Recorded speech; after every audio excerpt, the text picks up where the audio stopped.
Hey everybody, today's video I'm going to talk about triads. Those that already know my book, Getting Your Improvising into Shape, this will be a repeat, but I'm going to talk about how triads really function in a key and to see exactly how chord progressions are made from these triads.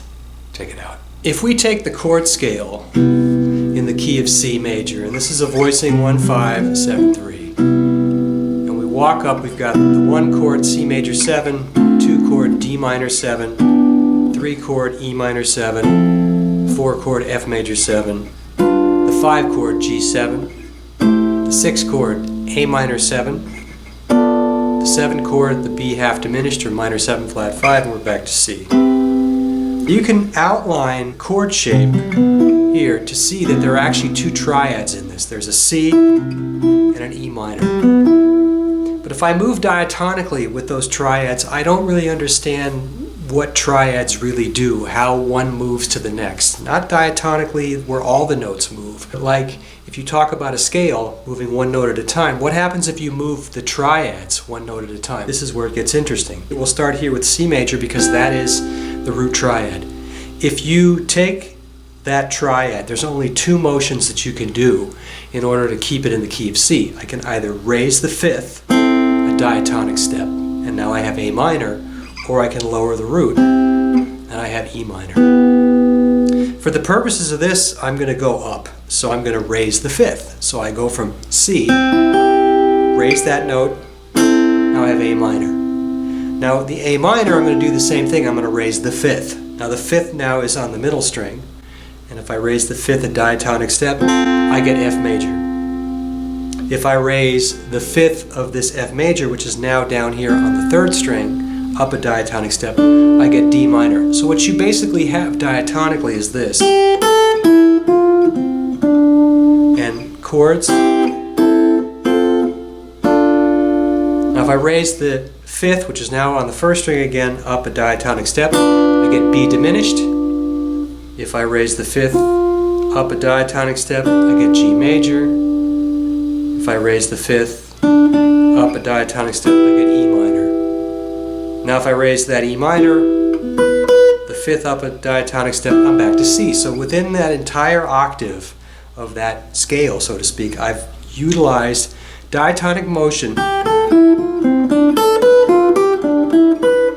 But it's not just the ladder like the alphabet. It has a little bit of a melodic content to it. And you can also do the triad.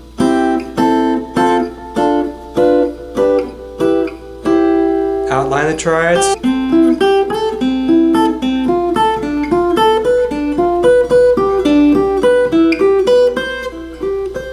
A good way to learn the neck. If you look at my book, Getting Your Improvising into Shape, I've broken this all down in the key of C. You have the triads on strings 1 through 3, 2 through 4, 3 through 5, 4 through 6. But what I'm going to talk about here in this video is how do those triads, that motion, relate to chord progressions like these 2-5-1s and things like that. If we take those triads, we take the C major and the A minor, which are the first 2 triads, and put those together, it spells out A minor 7, the 6th chord.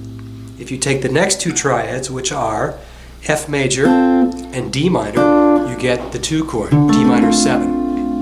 If you take the next 2 triads, which would be B diminished and G, you get G7, the 5 chord. If you take the next 2 chords in that cadence, you've got E minor and C major, and you're at the 1 chord, which is C major 7. Now if I keep going up, because once I get to the C, it's going to repeat itself, but what's going to happen is now I'm going to be A minor going to F. And what's A minor and F? F major 7. So that's the 4 chord. So I have a 6, 2, 5, 1, 4. Now back to D minor, and the D minor will actually take me to the B diminished, which is the half diminished. This is where it gets into interesting territory because this is going to actually show you how the key of C major and A minor are connected. Because if I go to that chord, which is the 7 chord, the next chord that I would go to if I continue that cadence would be E minor. Because I'd have G, and E minor. But what I'm going to do is I'm going to cross over into the minor cadence, which would basically pick up here on the F. Now, in order to do that, I'm going to have to show you what's happening with the minor cadence for A minor. Chord scale for A minor is a harmonic minor because we have to raise that G to G sharp or A flat, and we get A minor major 7. That's the 1 chord. 2 chord, B half diminished like we had in C. 3 chord is a C major 7 sharp 5. 4 chord is a D minor 7 like we had in the key of C.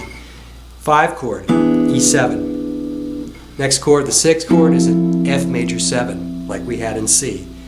Then the 7 chord is a G sharp diminished 7, and we're ending on the minor major 7. So what happens is when I get to that F chord, which if you took the triads of the minor key, you'd have A minor, raise the 5th, you'd have F. This is just like in C. Raise the 5th of the F, you've got D minor. Now raise the 5th of D minor, you've got B diminished. Now when we raise the 5th in the key of A minor, we don't have G major, we have G sharp diminished. And if we raise that G sharp diminished, the 5th, we have E major. Raise the 5th of E major, we get C augmented, and we're back to A minor. This allows us to have that E7 chord, which basically is a 2-5-1 minor. So when we get to that F chord, like we had in C, instead of keep going on to the half diminished, we're going to basically continue the cadence from there by taking those first 2 chords, A minor and F, which is F major 7.